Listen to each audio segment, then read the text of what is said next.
Continuamos en 21 Noticias. Estamos ya en las vacaciones de Semana Santa. Es Jueves Santo, una tradición que se vive en la Ciudad de México como en ningún otro lugar del mundo. Pero conozcamos más de la historia y cómo esta ha cambiado a lo largo de los años de esta celebración, de este festejo. Y para ello recibimos a Eunice Ruiz. Ella es historiadora. Muy buenos días, maestra. Buenos días. Gracias por estar con nosotros en este Jueves Santo, que vaya que tiene una historia en México e historia que queremos conocer. Así es. ¿Es data de que llegan los españoles? Sí, bueno, efectivamente, cuando se hace la colonización por España a América, más concretamente a Mesoamérica, una de las finalidades fue precisamente el proceso de evangelización. Estas congregaciones franciscanas y carmelitas, como sabemos, hablaban el idioma español, mientras que las etnias hablaban sus propios dialectos o lenguas naturales.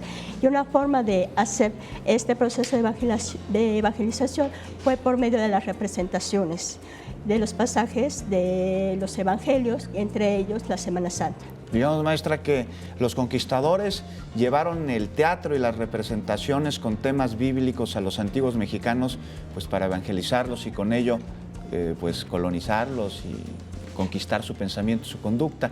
Y en la Pasión de Cristo, esta celebración, esta Semana Santa, ¿cuándo se empezó a celebrar en México, a llevar a cabo pues las tradiciones? Bueno, esto data desde la época colonial, aunque hay que tener en cuenta que a finales del siglo XVIII, por parecer una fiesta hereje, se deja de ejercitar, pero ya para finales del siglo XIX y principios del XX es cuando se vuelve a retomar estas escenificaciones. ¿Y cómo es que se vuelve a tomar la representación de la Pasión de Cristo después de que fue prohibida durante algunos años? ¿A qué se debió que se retoma?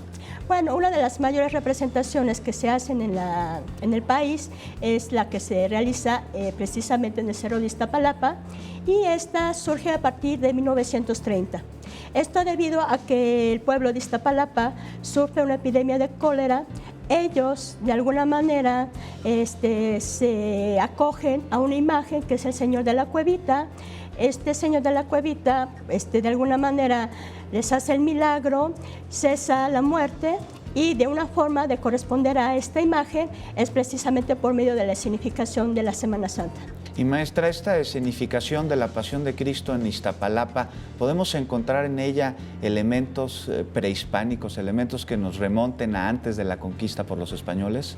Pues se tiene la creencia que en el Cerro de la Estrella es como que un centro ceremonial de este pueblo de los Culuas, que habitaron en la época colonial, y que de alguna manera pues como que una simbiosis entre la cuestión de las tradiciones religiosas, bueno, que se tenían paganas, entre comillas, por esta etnia de los Culuas, con la combinación de la religión católica. Y es que es en el mismo lugar, maestra, en el Cerro de la Estrella, en donde los antiguos mexicanos hacían las ceremonias del Fuego Nuevo, que incluían un sacrificio. ¿No es también esta, pues, un sacrificio que se hace recordando a los antiguos, a los ancestros? Pues sí, efectivamente la Iglesia como que trata por medio de escenificación hacer esta fusión de ambas religiones, los de los grupos étnicos con la religión católica. Y con este sincretismo, maestra, de pues dos culturas que se unen en el Cerro de la Estrella en Iztapalapa, en esta la representación de Cristo, bueno, ¿cómo ha cambiado desde 1930 hasta nuestra fecha? ¿Porque se sigue crucificando al actor que representa a Jesucristo? No, efectivamente no. Bueno, al menos aquí, que yo sepa, no en México, pero en otros países, por ejemplo en Haití, en Malasia, donde también se lleva este proceso de escenificaciones, ahí sí los actores suelen ser crucificados. Muy bien.